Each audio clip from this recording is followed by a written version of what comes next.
Shalom, shalom, shalom, brothers and sisters. And I wanted to speak on something that kind of caught my eye this morning while I was doing my private study. It's like the Most High woke me up this morning and started dealing with me with the subject of the identity with regards to the series that we're doing on the Shabbat on the signs of the times, the identity of Israel, proof that the Israelites are the so-called African Americans, blacks, and Negroes.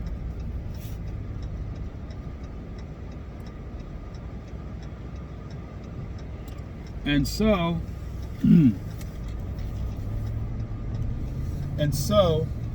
with my reference, one of my references that we always use, the Hebrew Israelite 101, is where we talk about how that the chief speaker of the Gentiles, that being Shaul, who the world incorrectly calls Paul, when he had received his conversion on the road to Damascus, and then he went from being a Torah base only to being a Torah slash messianic believer, if you will. And because of the reputation that he had, the people didn't know whether he was wicked, whether he was a false prophet or not. So in Acts chapter 21, there's a reference that says, they said to Shaul, "Are you that Egyptian?" And because he started speaking to them in Greek, and they said, well, I guess in their language they said, "You can speak Greek? Aren't you an Egyptian? Aren't you that Egyptian?" Right? Now, in the King James, it doesn't give us a reference to who that Egyptian is. He didn't refer to him as an Egyptian, right? But he referred to him as that Egyptian, which means that there was a particular Egyptian that Shaul was being compared to, right? So I began to ponder in my mind. I said, well, who is that Egyptian? And I know that many people don't know who. We always use that verse, that Egyptian, that Egyptian. See, Shaul was compared to an Egyptian, which is true, but most of us don't know who that Egyptian was. And so as I began to continue to research, and I looked at some references, and one of the references was to a person in Acts chapter 5 who was called Thusis. Thusis, T-H-E-S-U-S, Thusis. But Thusis, it said in Acts 21 that Egyptian led 4,000, right? In Acts 5, it said Thusis had 300, so that's a big difference between 300 and 4,000. So now, which led me to believe that Thusis is not the same person, because that was my reference, my cross-reference from my scriptures that I use. So I said, I'm not satisfied with that, because that can't be the same. And then to Thusis, the Thusis in Acts 5 was a Levite, but Acts 21 said that they mistook him for an Egyptian, not an Israelite, an Egyptian. So they were making specific reference to a specific Egyptian. And so as I began to study, I went into the history of Israel, because a lot of times when we're teaching the Bible, the scriptures, we need to know a little bit about, if not a lot, about history. So a lot of things that happened in the Israelite history, pardon my nose itch, but where that came from. But a lot of references in the biblical texts. And when I say biblical text, I'm using this specifically because we need to decipher the difference between biblical text and scripture. Okay, and that's another lesson. We'll deal with that another time. But so as I begin to research the history, I stumbled across the writings of Josephus, and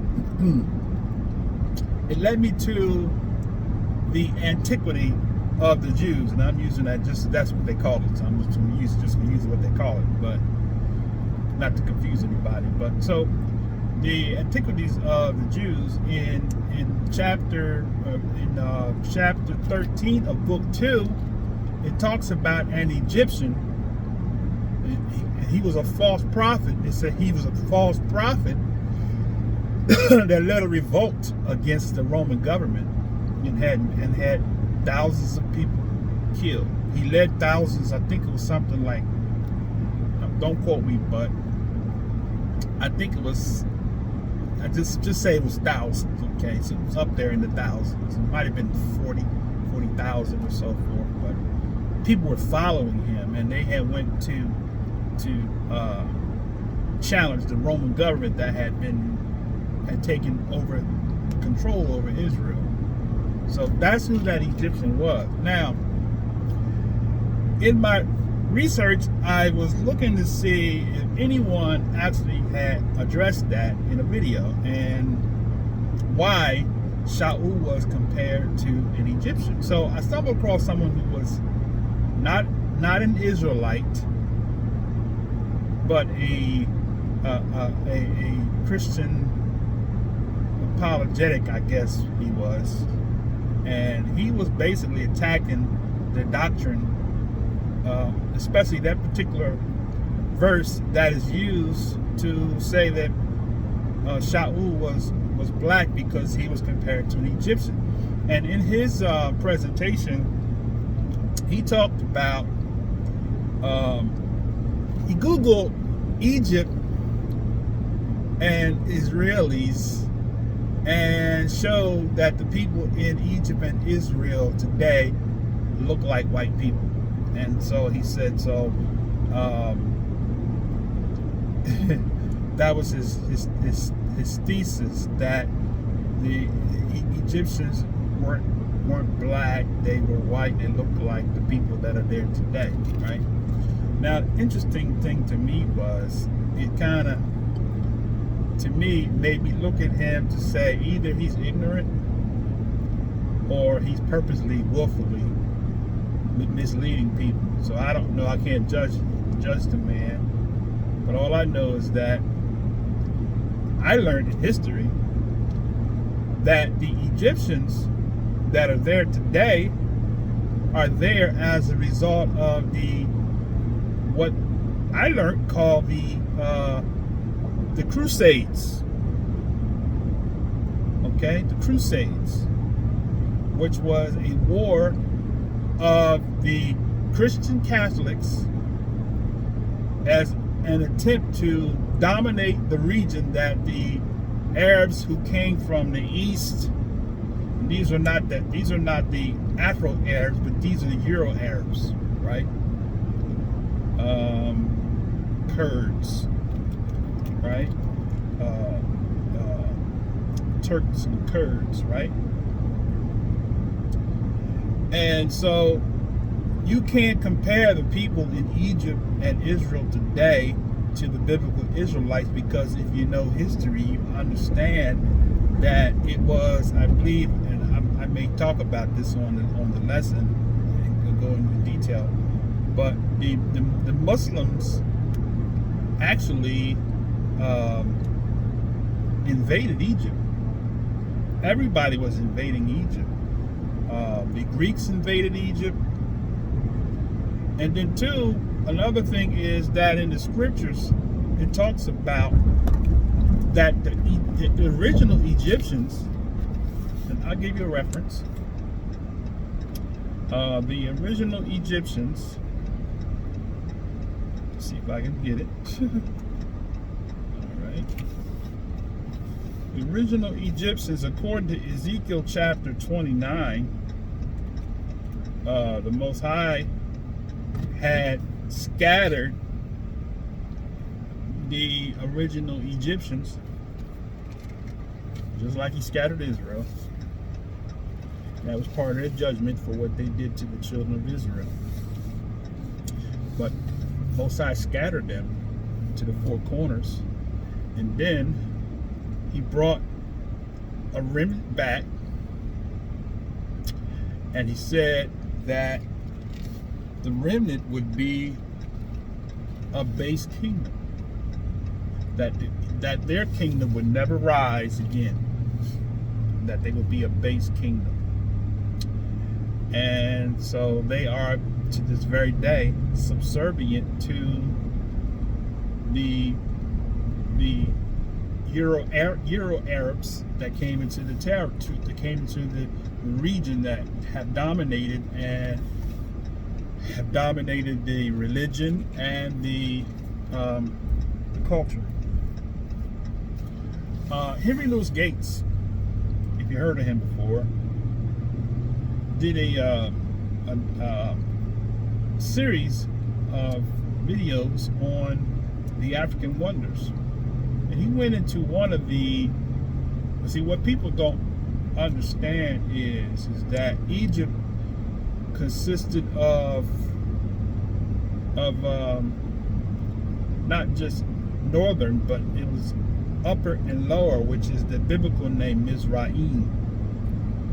The lower Mizraim had a kingdom that was older than the northern kingdom.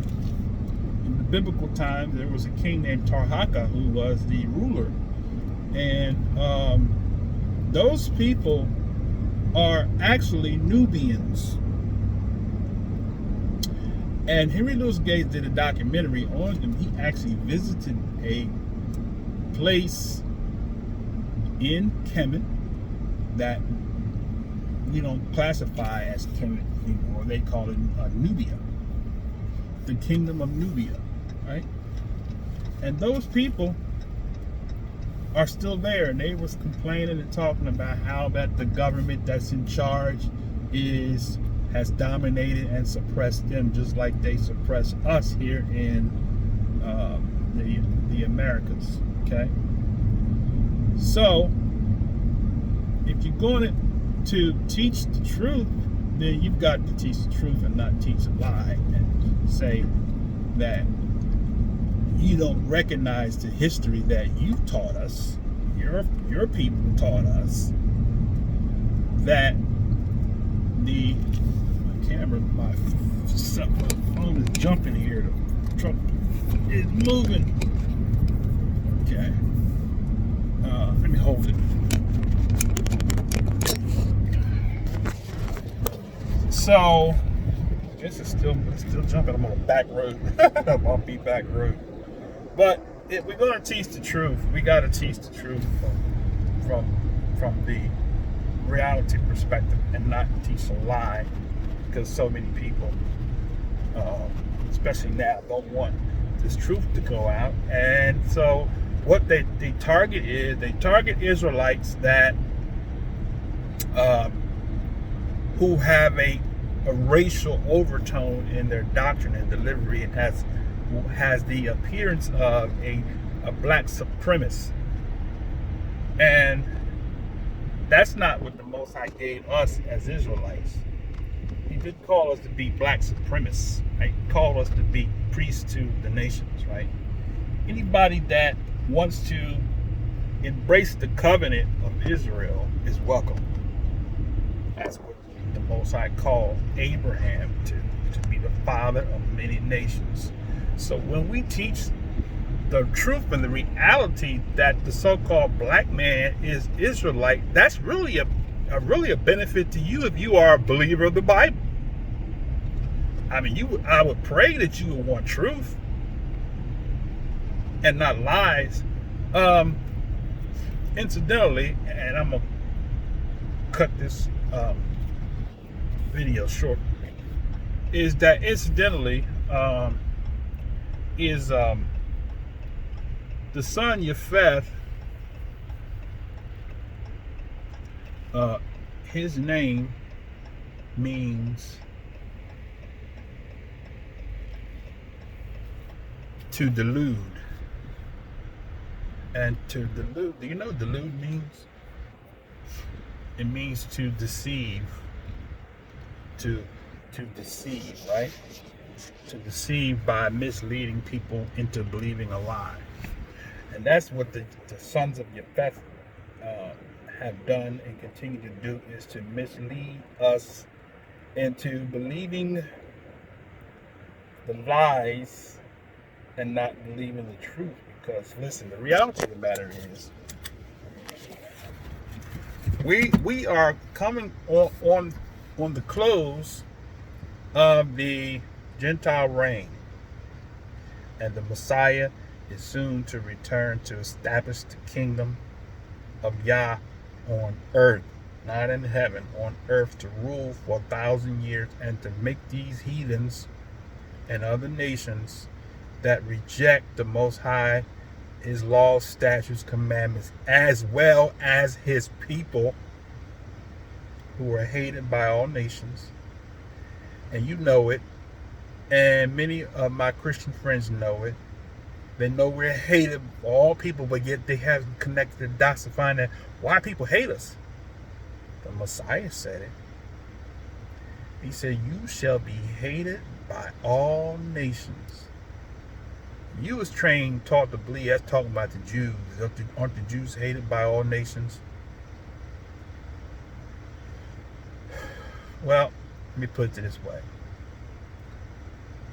When you so-called Negroes move into a neighborhood, everybody moves out. Okay? Now, Jewish people, and I have no hatred towards them, but they can move into a neighborhood, and people actually, that neighborhood goes up in value. And the Jews, because Jews have a reputation for developing their communities. Unlike the so-called African Americans and Negroes, we have a history of degrading our neighborhoods when we move in. You know, we don't learn to appreciate the value of things, and then too, in a lot of cases, not in all cases, we don't teach our children to appreciate the value of things, right? So our children have learned how to devalue, right, the things that we work hard for. And we have to, that's the reason why many children, especially coming up in my time, used to get not spankings but whoopings if you know the difference between the two, right? Because we don't understand, but that is a curse on a people that can't learn to appreciate what they have, and to devalue it, and to look at what someone else has as being more valuable than what you have. You know, if it didn't come from, if it's not an Italian suit, I'm not going to wear it. I don't want African clothes. That's African. I want me an Italian suit, or I want me a Louis Vuitton, or I want me a Gucci, or Fendi, or Kors, or Prada, or you name it, whatever your designer is. We have been trained to devalue what we have and to put high value on what comes from Europe.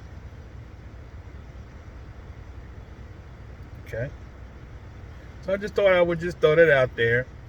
And so tomorrow, if you see this video on the 6th day of the week, which is what the world calls Friday, tomorrow is just the Shabbat, world calls Sabbath, and that's the day that the Most High told us to keep. So we'll be dealing with this in more in-depth study of the subject of the identity of the biblical Israelites, the signs of identity. So with that said, I got some grass to cut, so I'm gonna get this done before Shabbat comes in, and then we'll have a dialogue on the Shabbat. So if you can join us, please feel free to join us on the Shabbat. We have set our time at 12 noon Eastern time. There's a live stream right here on YouTube, and we also live stream on Facebook. I might go away from doing Facebook because I'm going to try to push people to the YouTube feed, and we'll probably get our website back up and running. It's been down for a number of years now, but I actually have the website address there, but kind of been out of the loop as far as to developing web, so I have to do some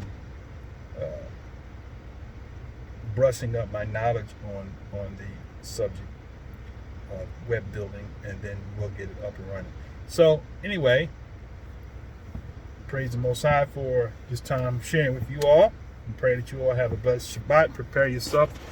Until the next time, shalom, shalom, shalom.